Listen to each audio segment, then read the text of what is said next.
Hello friends, நம்ம இன்றைக்கி checkmate எப்படி பண்ணுறதுன்னு பார்க்க போகிறோம். ஃபஸ்ட்டு வந்து இன்றைக்கி குயினை வச்சு எப்படி செக்மேட் பண்ணுறதுன்னு சொல்லி தர போகிறேன். அண்ட் சப்சிக்வெண்ட் வீடியோஸில் மற்ற பீசஸ் வச்சு செக்மேட் பண்ணுறது பார்க்கலாம். ஃபஸ்ட்டு பார்த்தீங்கன்னா குயினை வச்சு எப்படி செக்மேட் பண்ணுறதுன்னு பார்க்க போகிறோம். குயினை வச்சு செக்மேட் பண்ணுறதுக்கு ஃபஸ்ட்டு வந்து நம்ம கிங்கு இருக்கிற எல்லா ஸ்கொயர்ஸுமே கண்ட்ரோல் பண்ணணும். அப்போ தான் அது செக்மேட்டில். ஸோ இங்கே பார்த்தீங்கன்னா கிங்குக்கு வந்துட்டு மொத்தம் 9 ஸ்கொயர்ஸ் இருக்குது.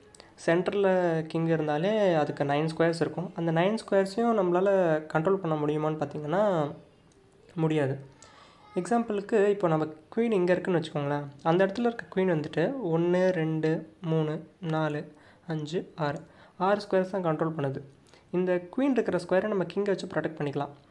பட் இந்த 2 ஸ்கொயரை வந்துட்டு யாருமே கண்ட்ரோல் பண்ண முடியாது. அதனால் ஆப்போனண்ட்டோட கிங்கை வந்து நம்ம சென்டரில் இருக்கிற வரைக்கும் அதை செக்மேட் பண்ண முடியாது. அதனால் நம்ம வந்து ஃபஸ்ட்டு என்ன பண்ணணும்னு பார்த்திங்கன்னா, ஆப்போனண்ட்டோட கிங்கை வந்துட்டு லாஸ்ட் ரேங்க்கில் இல்லைனா ஃபைலில் வந்து புஷ் பண்ணணும். அது எப்படி புஷ் பண்ணுறதுன்னு தான் இப்போ நம்ம பார்க்க போகிறோம் குயினை வச்சு. இப்போது நான் வந்து இந்த குயினை வந்துட்டு ஃபஸ்ட்டு எங்கே ப்ளேஸ் பண்ணுறேன்னா இந்த இடத்துல வைக்கிறேன். இப்போ வந்து அது பிளாக்கோட மூவ்.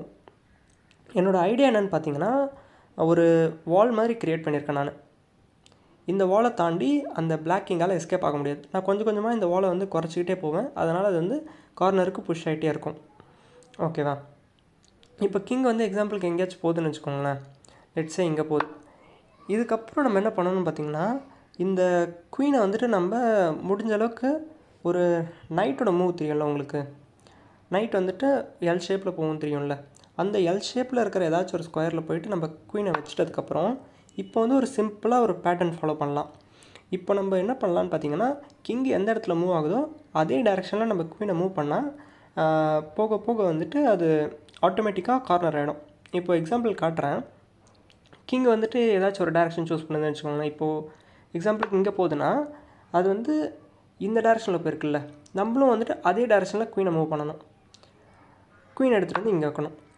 அதுக்கப்புறம் இப்போ கிங்குக்கு மறுபடியும் வந்து 3 ஆப்ஷன் இருக்குது.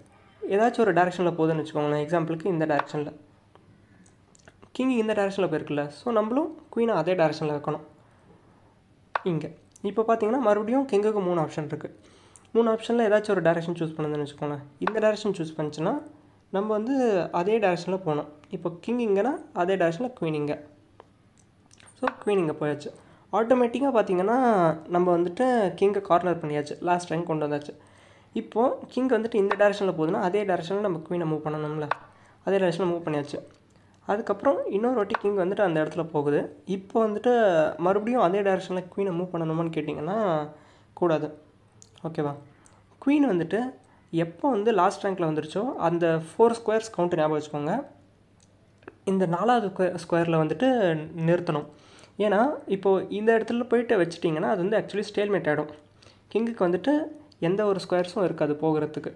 இப்போது கிங்குக்கு வந்துட்டு ஆக்சுவலி இந்த 2 ஸ்கொயர்ஸ் மட்டும்தான் இருக்குது போகிறதுக்கு. ஓகேவா? ஸோ வந்து நம்ம குயினை வச்சு ஒரு ஸ்டெப் ஃப்ரண்ட்டில் மூவ் பண்ணிட்டோம்னா அது ஸ்டேல்மேட் ஆகிடும். அது எப்போவுமே பண்ணக்கூடாது. ஓகேவா? ஸோ இப்போது இந்த 2 கார்னர் பண்ணதுக்கப்புறம் குயினை வந்துட்டு நம்ம என்ன பண்ணணும்னு பார்த்தீங்கன்னா, குயினை எங்கேயாச்சும் கொண்டு போய் வச்சா இந்த இடத்துல இல்லைனா இந்த இடத்துல வச்சா செக்மேட்டில். அதுக்கு ப்ரொடெக்ஷன் மட்டும் ஆட் பண்ணணும். ப்ரொடெக்ஷன் வந்துட்டு நம்ம கிங்கை வச்சு தான் பண்ண முடியும்ல. ஸோ கிங்கை எப்படியாச்சும் இங்கே கூட்டிகிட்டு வரணும். ஓகேவா? ஸோ நம்ம இப்போ அதான் பண்ண போகிறோம். கிங் இங்கே, பிளாக் கிங்கால் அங்கே மட்டும்தான் போக முடியும். இங்கே இங்கே அண்ட் தென் எங்கே போனாலுமே குயினை வச்சு இப்படி செக்மேட் பண்ணிடலாம். இந்த செக்மேட்டுக்கு பேர் தான் த கிஸ் ஆஃப் டெத். இதை எப்படி பண்ணணும்னு அகைன் ஷார்ட்டாக சொல்லிடுறேன். ஃபஸ்ட்டு நம்ம குயினை வச்சு கிங்கை வந்து பிளாக் பண்ணணும். அதுக்கப்புறம் நான் சொன்ன மெத்தடில் கிங்கு போகிற அதே டைரெக்ஷனில் ஃபாலோ பண்ணிகிட்டே போகணும். கடைசியில் அந்த 4th பாக்ஸில் நம்ம ஸ்டாப் பண்ணிடணும். அதுக்கப்புறம் பார்த்திங்கன்னா நம்ம கிங்கை கூட்டிகிட்டு வந்துட்டு செக்மேட் பண்ணணும். ஸோ இந்த வீடியோ உங்களுக்கு பிடிச்சிருந்ததுன்னா லைக் பண்ணுங்கள், ஷேர் பண்ணுங்கள் அண்ட் நம்ம சேனலுக்கு சப்ஸ்கிரைப் பண்ணுங்கள்.